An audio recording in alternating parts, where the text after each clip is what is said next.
आप सबको राधे राधे। तो हमने पिछले ब्लॉग में आप सबको पार्वती मैया जी का चरित्र सुनाया था और आज हम सुनाएंगे आप सबको शिव विवाह। तो हम सुनाएंगे, आप सब सुनिएगा। शिव विवाह, भोलेनाथ जी का अद्भुत श्रृंगार।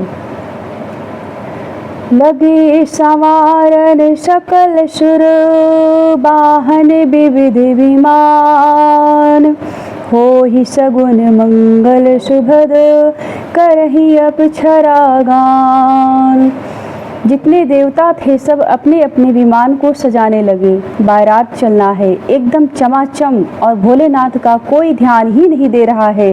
शिव जी के गढ़ भोलेनाथ की ओर देख कर कहते हैं, धन्य हो भोलेनाथ, दुनिया की पहली बारात है। दूल्हा एकदम नंग धड़ंग खड़ा और बाराती सज रहे हैं। धन्य हो भोलेनाथ, भला ऐसा कोई सजता है? आप बड़े भोलेनाथ हो महाराज। अरे विवाह ही करना था तो पहले कुछ तैयारी कर लेते हैं। घर बार है कि विवाह ही करोगे? भोलेनाथ ने कहा, घर बार तो नहीं है। देवताओं ने कहा, अच्छा घर बार भी नहीं है, फिक्र भी नहीं है। भोलेनाथ ने कहा, जब घर बार ही नहीं है तो फिक्र काहे की? फिक्र तो तब हो जब घर बार हो। गरुड़ ने कहा, कोई बात नहीं सरकार, हम सब आपका श्रृंगार करेंगे, हम लोग आपको सजाएंगे, आप बिल्कुल परेशान मत होइए। भोले बाबा और भोले बाबा के गरुड़ का कैसा अलौकिक श्रृंगार है। स्वीकृति दे दी। भोलेनाथ ने कहा, चलो तुम सभी श्रृंगार करो। गरुड़ ने कहा, महाराज दूल्हे को सजाया जाता है तो उसे स्वर्ग मुकुट पहनाया जाता है, तो आपके लिए भी स्वर्ग मुकुट की व्यवस्था करें। भोले बाबा ने कहा, नहीं नहीं, स्वर्ग मुकुट नहीं। क्यों? स्वर्ग मुकुट जिसके सिर पर होता है उसको अभिमान होता है और देखने वाले को ईर्ष्या होती है। तो मैं ऐसा मुकुट नहीं पहनना चाहता कि पहनने वाले को भी अभिमान हो और देखने वाले को भी ईर्ष्या हो। गरुड़ ने कहा, तो सरकार मुकुट की व्यवस्था कहाँ से होगी? भोले बाबा ने कहा, इस जटा को ही मुकुट बना दो। जटा मुकुट। गरुड़ ने भगवान के जटाओं को ही गोल गोल घुमाकर उसे ही मुकुट बना दिया। भोले बाबा ने कहा, बस यह बढ़िया है। अब जिसको ईर्ष्या हो वह अपनी जटा बढ़ा ले, इसलिए हम तो जटा का ही मुकुट बनाएंगे। विवाह का अर्थ होता है संसार से अपना संबंध जोड़ना। भगवान शिव अपने सिर पर सर्प का मौर स्वीकार करते हैं, मानो वो समाज को बताना चाहते हैं कि देखो, जब संसार से जुड़ो तो सर्वदा इस बात का ध्यान रखो कि काल सिर पर बैठा हुआ है। इस बात को सदा ध्यान रखो। दो बातन को भूल मत, जो चाहे कल्याण। नारायण एक मौत को, दूजे श्री भगवान। संसार से संबंध जोड़ने जा रहे हैं तो सदा इस बात का ध्यान रहे, सदा सर्वदा काल हमारे सिर पर है, इसलिए भगवान का स्मरण बना रहना चाहिए। जटा का मुकुट है। भगवान का एक गढ़ गया, चिता की भस्म ले आया। चिता की भस्म को भोले बाबा के पूरे शरीर में मालिश कर दिया। भगवान शिव को यह भस्म बड़ी प्रिय है। भोलेनाथ को चिता भस्म इतनी प्रिय है। क्यों है? एक बार कुछ लोग मुर्दे को कंधा देकर जा रहे थे। अब आप सब ये सुनिए कि भगवान भोलेनाथ को भस्म इतनी प्रिय क्यों है। भस्म इतनी प्रिय क्यों है? एक बार कुछ लोग मुर्दे को कंधा देकर जा रहे थे और सब कह रहे थे, राम नाम सत्य है। भोले बाबा ने सुन लिया। भोले बाबा ने कहा, अरे वाह, यह तो अपने ही दल के मालूम पड़ते हैं। भैया, अरे भी भैया, अरे मेरा भी नारा है। और ये सब भी कह रहे हैं राम नाम सत्य है, तो यह तो अपने ही दल के मालूम पड़ते हैं। भोलेनाथ उन्हीं के संग में लग गए। अब जिन लोगों ने उस शव को कंधे पर रखा था, शमशान घाट पर लेकर गए और फिर जैसे ही मुर्दे को आग लगाई, चिता जलने लगी, वैसे ही जो लोग राम नाम सत्य कह रहे थे वही लोग चाय की दुकान पर चाय पीने लगे। आपस में कह रहे हैं, तुमको कैसे पता चला कि ये मर गया? एक ने कहा, अरे मुझे अचानक सूचना मिली, मैं अपनी दुकान बंद करके आया हूँ इसके चक्कर में। एक ने कहा, अरे रहने दे, मेरे घर में पुताई का काम चल रहा था, पुताई का काम आधे में छोड़कर पीछे पीछे चला आया। एक ने कहा, और तुम अपनी सुनवाओगे? अरे मेरी तो सरकारी नौकरी है, आजकल वैसे भी अंगूठे का सिस्टम हो गया है, तो मैं तो सरकारी नौकरी छोड़ कर आया हूँ। और हद तो तब हो गई जब एक ने कह दिया, अगर मरना ही था तो संडे को नहीं मर सकता था। भोले बाबा ये सारी बातों को सुन रहे थे और राम राम जिसको मैं अपनी दिल का समझ रहा था, वे तो दूसरे दल के मालूम पड़ रहे हैं।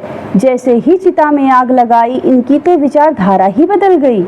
ये मेरे दल के नहीं हो सकते, किंतु धन्य है ये सौ जिसके कारण राम नाम का प्रचार तो हुआ। यह धन्य है। भोले बाबा दौड़े दौड़े गए, जो चिता जल रही थी उसकी राख अपने शरीर में लपेट लिया और कहने लगे, जीते जी भले ही राम नाम ना ले सका, लेकिन मरने के बाद इसकी वजह से कम लोगों ने तो राम नाम का आश्रय लिया, इसलिए धन्य है ये। इसके सामान कौन हो सकता है? तो भोले बाबा ने उस चिता भस्म को अपने शरीर में लपेट लिया। चिता भस्मा लेपो, इसीलिए भगवान को चिता भस्म अति प्रिय लगती है। भोले बाबा चिता भस्म लगा करके तैयार हो रहे हैं। गरुड़ ने कहा, सरकार तैयार हो गए हो तो एकाध बढ़िया वाहन मंगवाएं, भर बैल की सवारी की, और अगर आज विवाह के अवसर पर मैं बैल को त्याग दूंगा तो क्या सोचेगा? वाह भोलेनाथ, जीवन भर मेरी सवारी की और सौभाग्य का अवसर आया तो मुझे छोड़कर किसी और की सवारी कर ली। इसीलिए मेरा तो सिद्धांत है, जिसको मैंने जीवन भर अपने साथ रखा है, सौभाग्य के अवसर पर भी मैं उसको साथ लेकर जाऊंगा। इसलिए भोले बाबा बैल पर बैठे। अच्छा, बैल कैसे रहे हैं? बैल के पूंछ की ओर भोले बाबा का मुख है। बैल के पूंछ की ओर भोले बाबा का मुख है, उल्टे बैठ रहे हैं। क्यों? क्योंकि इस विवाह में भोलेनाथ के इष्ट भगवान नारायण भी पधारे हुए हैं, और अगर भोलेनाथ सीधे बैठते हैं तो भगवान की तरफ उनकी पीठ हो जाती। इसलिए भगवान शिव ने सोचा, मैं संसार की ओर पीठ भले ही दिखा लूं, पर मैं अपने राम को पीठ नहीं दिखा सकता हूँ। संसार की ओर भले ही मेरी पीठ हो जाए, फर्क नहीं पड़ेगा, लेकिन राम जी की ओर मेरा मुख होना चाहिए। भगवान की ओर अगर मुख होगा तो संसार की तरफ पीठ हो जाए तो कोई भी प्रभाव नहीं पड़ेगा। हम परमात्मा के सन्मुख हो। भोले बाबा बैल पर बैठे। अब भगवान की सुंदर बारात चल रही है, बारात का प्रस्थान। अब भगवान की सुंदर बारात चल रही है, आइए हम सभी इस बारात में सम्मिलित हों। देखिए, ये जो भगवान का श्रृंगार है, ये हंसी मजाक के लिए नहीं है। जीवन का दर्शन इस श्रृंगार में भरा पड़ा है, लेकिन दिखाई उन्हीं को पड़ता है जो देखना चाहते हैं। तो भोले बाबा इस दिव्य श्रृंगार को लेकर चल रहे हैं। भगवान विष्णु आए। विष्णु भगवान ने भोलेनाथ को देखा तो कहने लगे, अरे राम राम, दूल्हा इतना सुंदर है और बाराती दूल्हे के अनुकूल नहीं है। इसलिए कहते हैं, विलग विलग होई चलहु सब। इसलिए सब विलग विलग होकर चलो, अलग अलग होकर चलो। सही बात है। भगवान शिव हैं परमार्थी और देवता हैं स्वार्थी।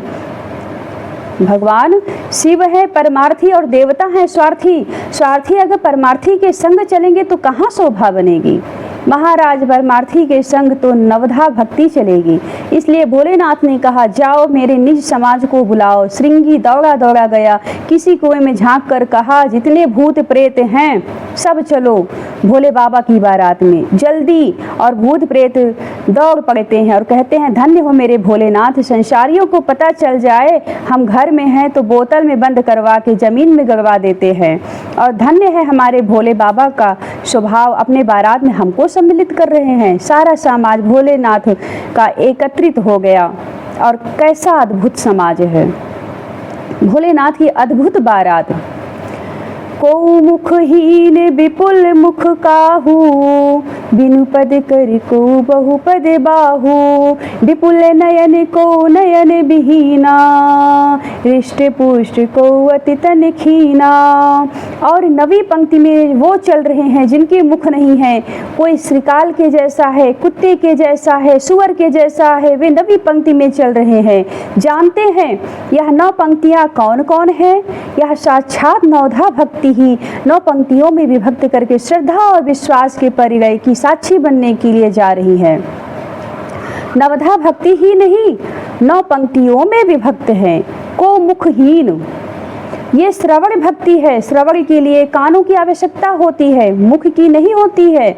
विपुल मुख काहू, ये कीर्तन भक्ति है। कीर्तन करने के लिए जितना मुख हो उतना ही आनंद आता है। हम लोग इतने लोग बैठे हैं, कितना आनंद आता है।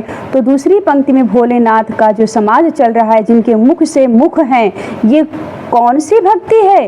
ये कीर्तन भक्ति है। बिनु पद कर, तीसरी पंक्ति में वो चल रहे हैं जिनके हाथ पैर नहीं हैं, ये स्मरण भक्ति है। स्मरण करने के लिए हाथ पैर की आवश्यकता थोड़ी पड़ती है। चौथी पंक्ति में वो चल रहे हैं जिनके बहुपद बाहु, जिनके बहुत से हाथ पैर हैं, ये पाद सेवन भक्ति है। भगवान के पाद सेवन करने के लिए जितना हाथ पैर हो उतना ही कम लगता है, ना कि ठाकुर जी की सेवा करने के लिए और 10 हाथ होते तो कितना आनंद आता। विपुल नयन, किसी के बहुत से नेत्र हैं, यह अर्चन भक्ति है। भगवान का अर्चा विग्रह निहारने के लिए लगता है कि 1000 आंखें मिल जाएं तो आनंद आ जाए। को नयन विहीना, यह वंदन भक्ति है। जब हम भगवान को निहारते हैं तो आंखें खुलती है, लेकिन जब हम भगवान को प्रणाम करते हैं तो आंखें बंद हो जाती। यह वंदन भक्ति के प्रतीक हैं। रिष्ट पुष्ट, जो बहुत मोटे ताजे हैं, ये कौन सी भक्ति है?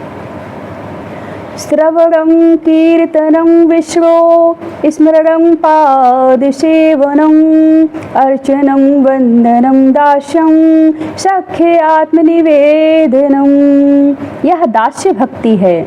सेवक जितना ही मोटा ताजा हो उतना ही सेवा करेगा।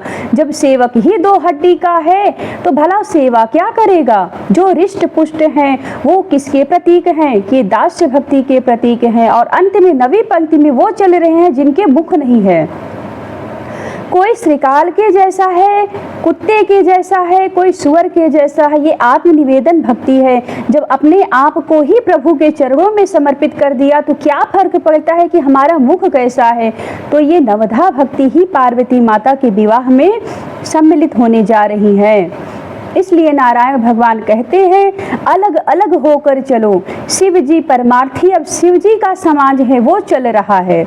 आइए हम भी बड़े प्रेम के साथ भगवान की बारात में सम्मिलित हों। बोलो भक्त वत्सल भगवान की जय। भोले बाबा अपने विचित्र बारातियों को संग में लेकर के हिमाचल नगरी की ओर प्रस्थान कर रहे हैं। यहाँ हिमाचल रचेऊ बिताना, हिमाचल महाराज ने बहुत सुंदर व्यवस्था करी, अति विचित्र नहीं जाई बखाना। देवता सब अपना अपना समाज लेकर के आ रहे हैं।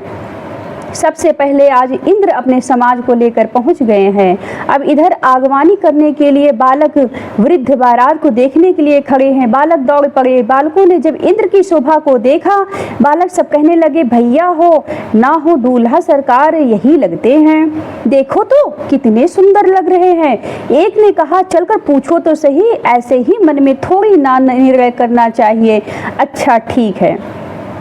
बच्चे सब दौड़ते दौड़ते देवराज इंद्र के पास आए और पूछने लगे महाराज कृपा करके बताना दूल्हा सरकार आप ही हैं क्या? देवराज इंद्र ने कान में हाथ रख लिया और कहा अरे बच्चों ये क्या कह रहे हो, मैं दूल्हा सरकार नहीं हूँ। तो आप कौन हैं? देवराज इंद्र ने कहा मैं दूल्हा सरकार का दासानुदास हूँ। बच्चे कहते हैं वाह, जब दूल्हे का सेवक इतना सुंदर है तो दूल्हा सरकार कितने सुंदर होंगे। देवराज ने कहा वो कितने सुंदर हैं वो आएंगे तो देख लेना कितने सुंदर है। भगवान जाने उनके आने के बाद पानी भी मिले या ना मिले। देवता सब जनवासे की ओर गए और इतने में बालकों ने देखा सर्वांग सुंदर भगवान नारायण का सुंदर समाज चला आ रहा है। हिय हर से सुर से निहारी, हर ही देखे अति भय सुखारी। जब भगवान लक्ष्मीपति नारायण का दर्शन किया तो बच्चे बोल पड़े इनसे सुंदर संसार में कोई हो नहीं सकता, हो ना हो दूल्हा सरकार यही है। तो जो सयाने थे उन्होंने कहा अरे मन से मत बोलो, जरा जाकर पूछो तो सही। बच्चे दौड़े दौड़े आते हैं। सरकार बुरा मत मानना, एक बात बताओ दूल्हा सरकार आप ही हो क्या? भगवान नारायण ने कहा, अरे बच्चों, क्या बात करते हो, मैं दूल्हा सरकार नहीं हूँ, तो आप कौन हो महाराज? भगवान बोले, मैं तो दूल्हा सरकार का मित्र हूँ। बच्चे कहते हैं, वाह, जब मित्र इतने सुंदर हैं तो हमारे सरकार कितने सुंदर होंगे। भगवान ने कहा, वो पीछे खड़े हैं, उनसे बच जाना, तब मेरे पास आना। नारायण तो चले गए जनवासे की ओर और इतने में भगवान शिव का वो विकराल समाज भूत प्रेत डाकनी पिशाचनी विचित्र बोल रहे हैं। अब भूत हैं तो भूतई के भाषा में तो बोलेंगे। नाच ही गाव ही गीत परम तरंगी, भूत सब देखते अति विपरीत, बोल ही बचन विचित्र विधि। सब नाच रहे हैं, गा रहे हैं, सब विचित्र भाषा में बोल रहे हैं और भोलेनाथ के गुणों का गान कर रहे हैं। क्या बोल रहे हैं? बम बम बोलो, जय शिव जय शिव। भूत प्रेत सब जयकारा लगा रहे हैं। अब अगवानी करने वालों ने जैसे ही भगवान का वह विकराल रूप देखा, भाग चले सबके सब। जितने हाथी घोड़ा थे वह तो ऐसे भागे महाराज कि दूर दूर तक नजर नहीं आए। विचित्र वह समाज, और हद तो तब हो गई। देखो, भगवान के समाज में देश से भी भूत आए हैं और विदेश से भी आए हैं। ऐसे थोड़ी ना है कि भारत से ही आए हैं, भूत सारे विश्व से आए थे। अंतर इतना ही था, जो भारत से आए थे वह तो हर हर कर रहे थे और जो विदेश से आए थे वह हाय हाय कर रहे थे। अपनी संस्कृति और अपनी सभ्यता का असर भूत प्रेतों पर भी था। आगवानी करने वाले बोले, हे भगवान, ये कैसी बारात है? और हद तो तब हो गई जब एक बाराती आगवानी करने वालों के पास आकर कहता है, हमारे ठहरने की व्यवस्था कहाँ है? और जब उसने विचित्र भाषा में बोला तो वह थर थर कांपने लगा और बोला, महाराज, आप जहाँ ठहर जाओ वही व्यवस्था है, तुम्हें कौन ठहरा सकता है? महाराज, हमारे पास इतनी व्यवस्था नहीं है कि हम तुम्हें ठहरा पाएं। तुम जहाँ ठहर जाओ वही तुम्हारी व्यवस्था है, जो करो वही इंतजाम। सारे भूत प्रेत आनंद कर रहे हैं और सब बच्चे घर चले आए। माताओं के पास आए तो माताओं ने बच्चों से पूछा कि बेटा, बारात कैसी है?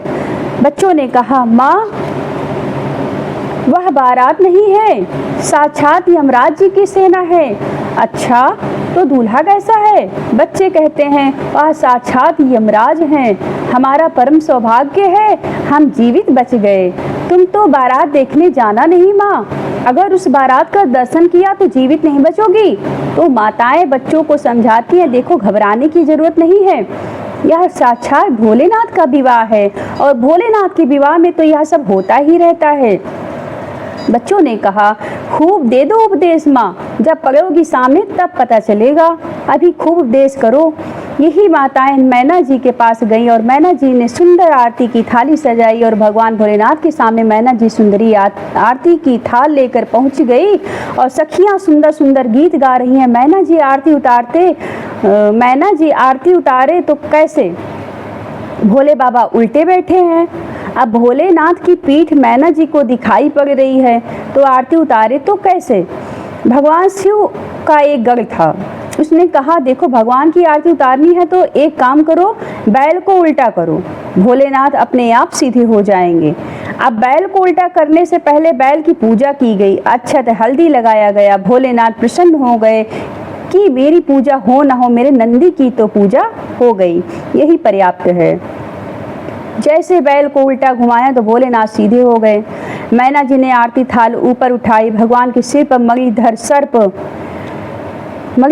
है। सर्प को आग से बड़ा भय लगता है, भगवान का स्वभाव पा गया है, सर्प पीछे हो गया। सर्प ने सोचा, एक बार क्षमा कर देते हैं, और मैना जी हड़बड़ा कर भोलेनाथ को देखा, ऐसा विकराल रूप थारी ही भगवान के ऊपर पटक दिया और दया मैया करती हुई भागी। हे भगवान, ऐसा विकराल दूल्हा! जितनी माताएं थी सब अपने अपने घर के दरवाजा बंद कर लिए हैं, इससे बड़ा क्या दूल्हे का अपमान हो सकता है। लेकिन धन्य है भगवान भोलेनाथ जो अभी भी उसी आनंद में है। देवता भोलेनाथ के पास आए और बोले, महाराज, आपका ऐसा अपमान हमसे देखा नहीं गया। भोले बाबा ने कहा, अच्छा, मेरा अपमान भी हो गया क्या? अरे धन्य है भोलेनाथ, इतना बड़ा अपमान हो गया और आपको दिखाई नहीं पड़ा क्या? देवताओं ने कहा, सरकार, आपको देखकर माताओं ने अपने अपने घर के किवाड़ बंद कर लिए, क्या ये अपमान नहीं है?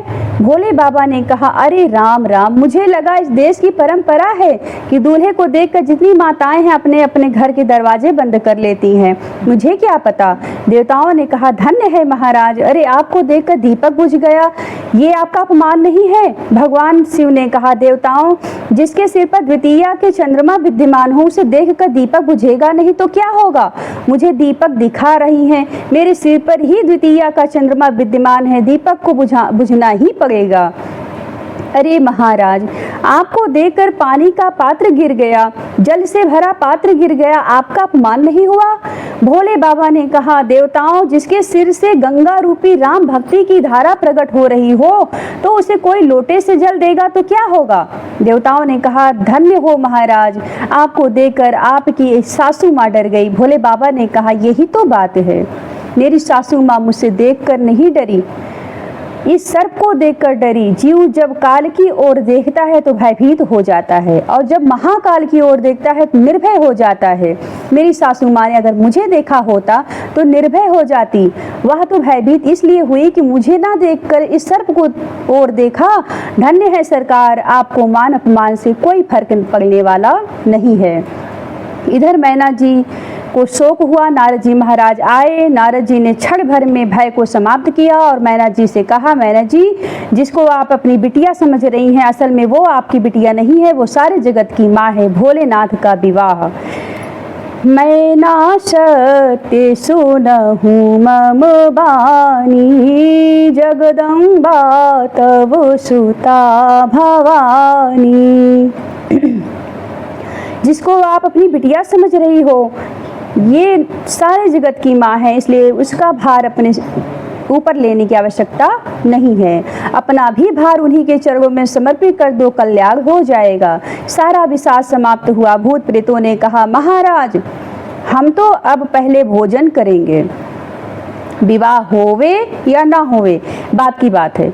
दूल्हे को देखकर सासू माँ मूर्छित हो गई, कहीं फेरे के समय माता जी मूर्छित हो गई तो हम बिना भोजन के ही रह जाएंगे। इसलिए पहले शिव जी के गरुड़ ने भोजन किया, जेवनार हुआ और शिव जी के गरुड़ को बहुत सुंदर भोजन करवाया जा रहा है। बड़ा आनंद आ रहा है। अब देखिए, को मुखहीन विपुल मुख काहू। बिना मुख वाले व्यक्ति के सामने पत्तल परोसने वाले ने सोचा कि जिसको पत्तल क्या परोसें, इसको पत्तल क्या परोसें, यह सोचकर आगे चला गया। और जब आगे चला गया तो पीछे से आवाज़ आती है, हम यहाँ हैं। अब वह घूम घूम के देखें यह बोल कौन रहा है। उसके बगल में एक बहुत मुख वाला बैठा था। उसने कहा, अरे भैया, तुम मेरे बगल वाले को पत्तल नहीं परसे? वह तुम्हें बुला रहा है। परोसने वाले ने सोचा, यह खाएगा कैसे, इसके मुख ही नहीं है। बहुमुखी वाला बोला, देखो यह उसकी समस्या है, तुम्हारी नहीं, तुम तो पत्तल परोसो। उसके सामने तो पत्तल परोस दिया। दूसरे के पास गया, उसके बहुत से मुख थे। बुद्धिमान व्यक्ति वही होता है जो एक बार गलती कर दे तो दोबारा ना करे।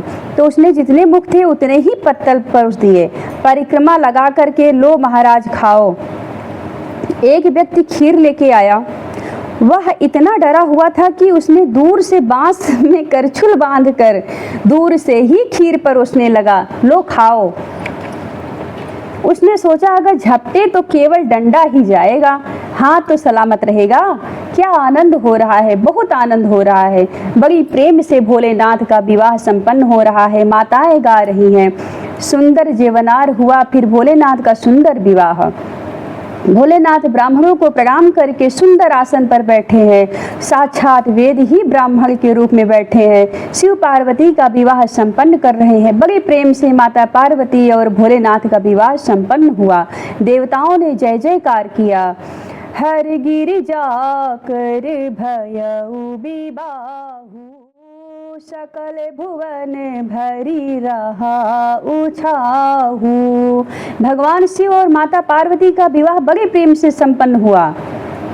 बोलिए शंकर भगवान की जय, पार्वती मैया की जय। बड़े प्रेम के साथ माता पार्वती और शिव का विवाह संपन्न हुआ। विदाई का अवसर, सजल नेत्रों से मैना जी ने पार्वती मैया को विदा किया। और पार्वती मैया से कहा, बेटी सदा सर्वदा शंकर जी के चरणों की सेवा करना। करेहु सदा शंकर पद पूजा, नारी धर्म पति देउ न दूजा। बहुत सुंदर शिक्षा दी माँ पार्वती विदा होकर कैलाश पर्वत पर आई। कैलाश पर्वत पर माता पार्वती और भगवान शिव की अलौकिक शोभा है। बहुत दिनों तक भोलेनाथ ने करही विविध विधि भोग विलासा, गणन समेत बसही कैलाशा। कालांतर में स्वामी कार्तिकेय जी का जन्म हुआ, जिन्होंने तारकासुर नामक राक्षस का वध किया। गोस्वामी जी कहते हैं शिव विवाह प्रसंग की फलश्रुति।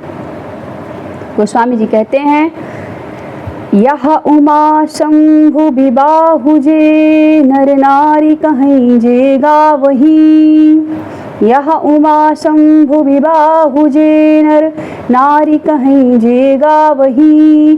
कल्याण काज विवाह, मंगल सर्वदा सुख पावही। जो भी लोग भगवान शिव और माता पार्वती के पावन परगय को सुनते हैं, उनके घर पर सदा उत्साह ही उत्साह बना रहता है।